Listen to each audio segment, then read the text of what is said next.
day, I'm JD and welcome to my channel. I wish I talked with an accent because there's another guy out there doing watch reviews and he's got a Scottish accent like that and he sounds really, really good. Or I had some kind of French accent maybe, like the watches are doing the good job and I do not know why we are repairing the thing that I'm looking at right now. So anyway, I need an accent so people will watch my channel. Anyway, I'm JD. So today I've been working on this Illinois watch. I have other videos I made on this, and this is the watch where I made the jewel. I think I did a good job on it. But before I start, someone said, hey, JD, do a watch check when you do this. Do a watch check. So let's do a watch check. Here's the watch I'm wearing right now. Check it out. So this is a homage watch. I won't say the other name of the homage, but it looks a lot like a different kind of watch. It's not that expensive, but it's a beautiful watch. Stainless steel, solid links, stainless steel links, beautiful bezel, only 60 turns, but still smooth as heck. And it works exceptionally well. And it's a Pagani design. Pagani. My wife told me, you know, it's spelled Pagani, not Pagani. So he said all this Pagani stuff, but anyway, Pagani design watch. It's really nice. It's got a what is it? An H35A movement in it, which is basically the same as a Seiko 4R36 movement. So the Seiko 4R36, actually it's 4R35 because it only has the window for the day, for the number, the day of the month, and not the day itself, just the number. So that's a 35. If you have both of them, day, date, then it's a 36. So the 4R36 has day, date. 4R35 only has the date. Right, that's it. Only has the date. So I just found that out. I didn't actually know that. So there's a gentleman that makes really cool videos. He does mods on a lot of Seiko watches, and he's incredible. So maybe I'll put a link in a video to go see his mods and stuff. But he said that, and so I trust him because he seems like a pretty bright guy. And he said, you know, those NH35, which only has the day of the month on it, the date of the month, the day of the month, the date. Anyway, day, date. So the date. So the NH35 is actually the same as a 4R35 movement, which is hacking, winding, and it beats at 21,600, and it's exactly the same as the 4R35 Seiko.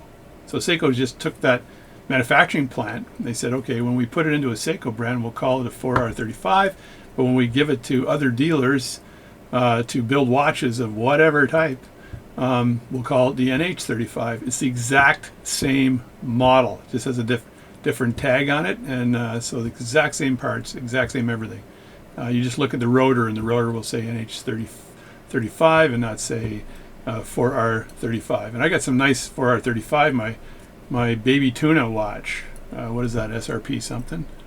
Anyway, that watch is a gorgeous diving watch, and it's got the same friggin' movement as this. So very reliable, great watch movement. So this is anyway, this is what I'm wearing. So this is the watch check. It's a bit long, but watch check.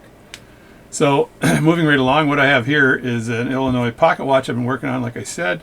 So I made this jewel setting right here, the one I'm pointing at right on the top there. So let me see if I move this around, and I should focus, be more professional, right? Be more professional, that's what they say. So I made this jewel setting. So it's not like the one I made for the last watch. This is kind of a very easy one. It's a flat, more jewel setting. Not easy, but not as fancy. But the center setting has just a slight removal of jewel material, like ruby. Sort of a horizontal, a shearing of the material on the backside. And it works, so it would work with the wheel, no issue at all. This is the wheel here, and it's the smaller upper pivot that goes into this plate. But I'm a bit of a perfectionist, so I can't give this back to the gentleman even though I replaced a bunch of settings on this. I did a lot of work. I did more work on this watch than the watch is worth. But it's worth a lot to him because he actually used this watch on the railroad, and this is his watch, and he wanted it working well. So I think that's pretty cool. So I ordered another setting with a jewel for the center, right here, the center wheel.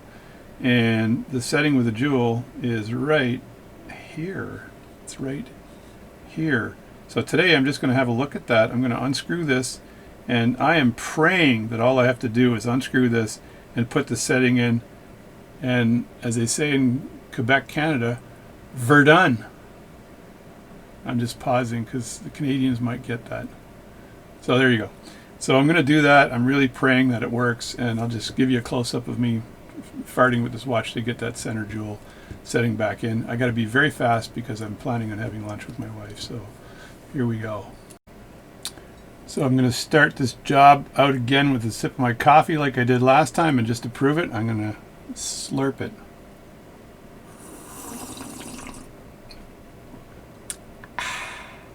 Man, that's good. There we go. So I'm going to zoom in here on this so you can see what I'm doing. Alrighty then, so the first thing I want to do is unscrew this current center one.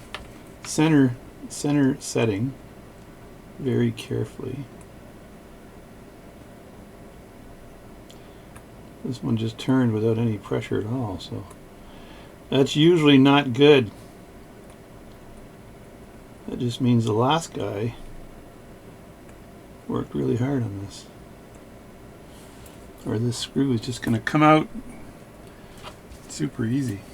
See if this thing is actually sitting in there. Yeah, it is. Get back in there. Probably shouldn't be drinking that coffee, but it is a decaf. I can see me shaking just a little bit. Oh, there we go. And like I always preach when you're doing this, move the screws out of the way.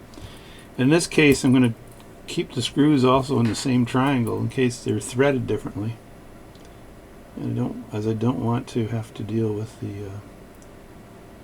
the poor threading. So maybe I loosened these earlier. I don't know, I'll have to ask myself, did I loosen them earlier or did I not loosen them earlier? And like I said, I'm putting them aside like this. And these ones aren't countersunk into the setting, which is nice. So there's not a big problem in trying to do that. I think I might have taken this out already just to measure it. I ordered the other one.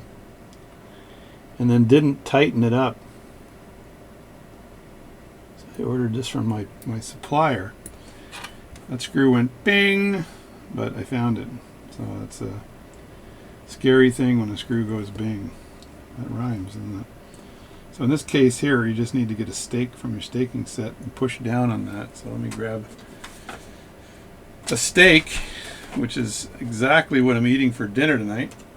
It's a steak. And I just need a small flat stake to push down on that. And I don't know if I have to hammer it, but I don't know if it's going to be hammer time. But I'm just going to try to push it out like this. So there you go. Make sure you get a bit of a view there, right? That's good enough, I guess, because it's only going to take a second. There, that's out. Oot! That is out. And there it is there. And this is the one where it looks like it might be good, but it's not. It's got a little small surface crack right there. So a surface crack. Which way do you have to move this for it to be in the center of the camera? Right about there. Okay, there it is there. Yeah, there's a small surface crack on the back, and I'm like anal retentive, so it would last, it would work for a while, but why not fix it, right? So I'm going to move this out of the way and put the other one in the way. Now this is the one I'm not actually sure if this one will fit. I did check that the hole size fit the center wheel, so that's not an issue. I have not tried to place this in yet, so this is going to be the experiment. I'm going to just change the angle a bit on that. And let me just lift this up here and put it in. See if it just slides in. There's a groove here, like a set groove here and a set groove think, no, the groove is in 3 positions, or the, the counter setting groove or whatever on this movement, on the setting is in 3 positions, which is a great thing. So I'm just seeing if this actually fits here. Or do I need to do more work on it? Now, to push these in, it is highly recommended that you don't use a stake, because it's a new one. Just use the back end of a piece of pegwood, and there's less chance of it damaging the jewel setting. So I'm just seeing if this actually will slide into place and whether I need to do any work on it. So I'm going to look at it from a different angle here, because it's if it's just fitting, and I may have to take a little bit of material off of it. I don't know. I'll have to. Does it fit? It might fit. I have to look at it very closely now, so stand by. Alright, this is fitting so tight that I'm going to have to take just a small bit of material off this jewel setting to get it in nicely. Not too much. I may do it just by sanding it. Alright, I've decided to shave a little tiny bit of material off of this setting, so I'm not sure if I'm going to do this the right way, but what I want to do here is I'm just going to grab this setting.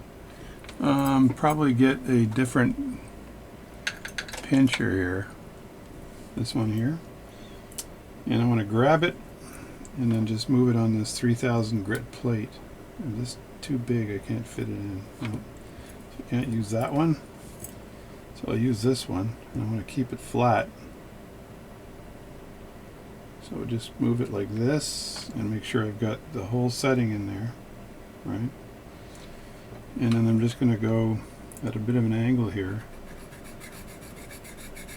and go down like that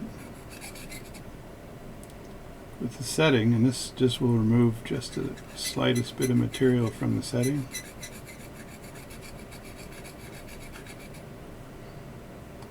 And also from the point, I think I can remove it from the tip as well.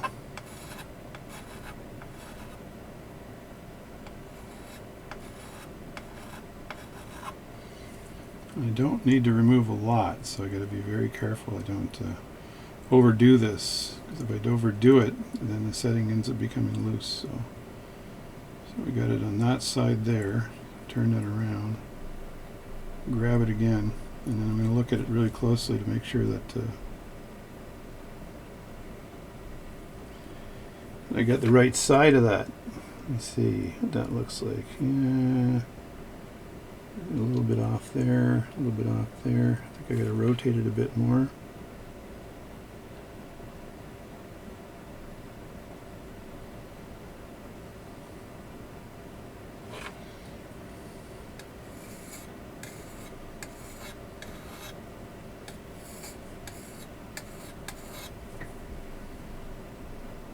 Again, I'm trying to be very careful about how much I take off.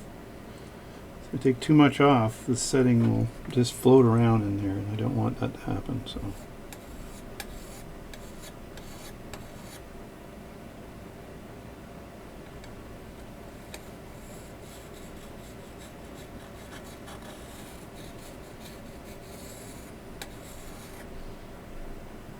See how this fits.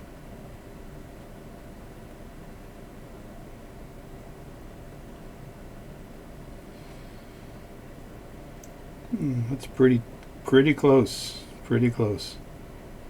So look at the bottom and see if it's touching the rim. It actually looks like it's touching the rim. So now I just have to flatten it out a bit. So I'm just going to tap it with the hammer again to flatten that out. Just make sure that the bridge is completely flat.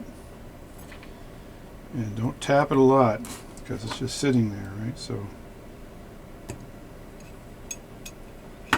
make sure your hammer's tight too.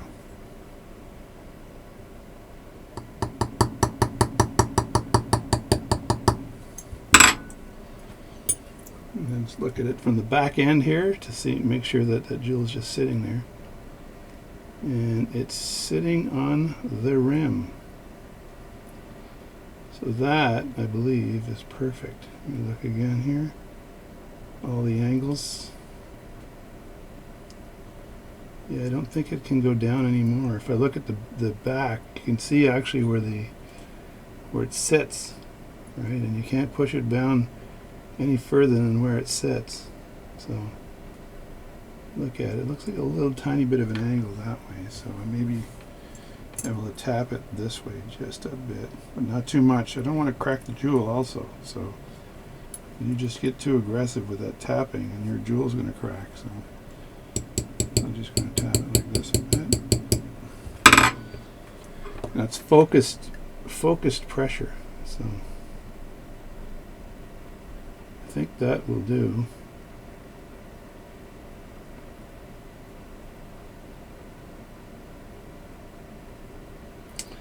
Yeah, it's pretty flat there, and again, look at it from the other side and make sure it's completely snugged up against that rim, which it looks like it is. And it looks flat as heck, so that's that. So that is done there. That's the jewel there, so I just need to put the screws back in. Now, if you recall before, when I took the watch, the setting out, I took the screws out in a certain order, so I think I'm putting them back in the exact same order.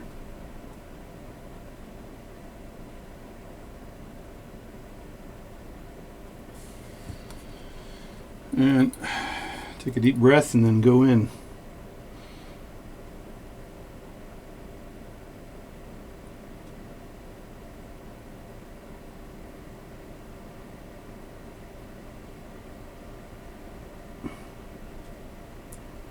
I think I held my breath there for 20 minutes.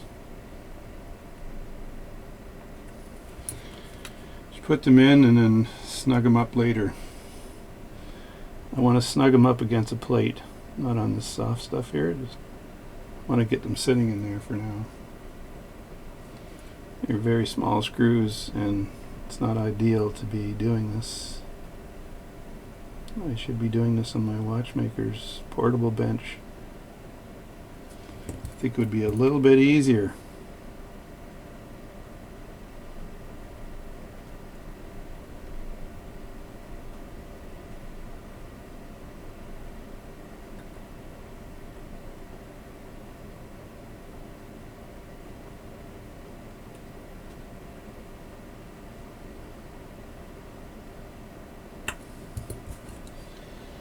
One, two, three.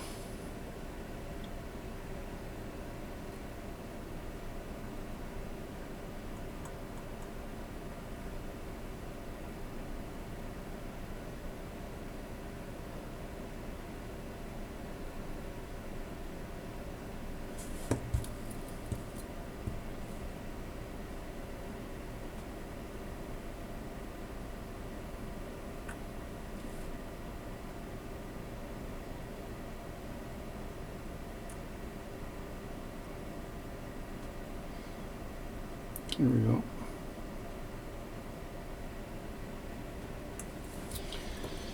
All right, so that's it. Screws are in. I'll make sure they're tightened up a bit. Just put them on the block here, because you don't want to warp the bridge.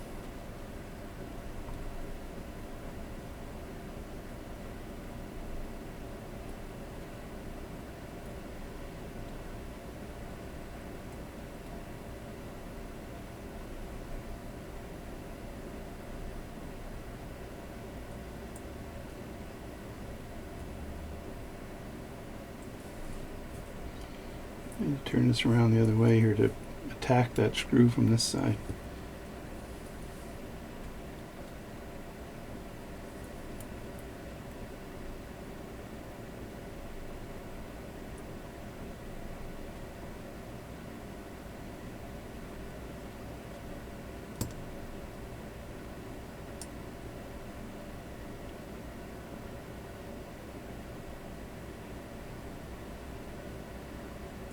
It's pretty good there. Have a look again. Yeah. Yeah, that's pretty good. So that's good. So now the 3 screws are in, and the plate is good again. So it's as you can see on this side here, it's completely flush with the back, which is excellent. And this is the one that I had replaced with a little red mark on it, and this one is pretty good. This is the one the jewel I'm very proud of. I made it. So there we go. So that's done. That's replaced. This is the old one, and the old one had a crack in it. So crack in the back. So that's the video for today. I'm going to reassemble the watch later, and I'll make a video on that too as well, probably.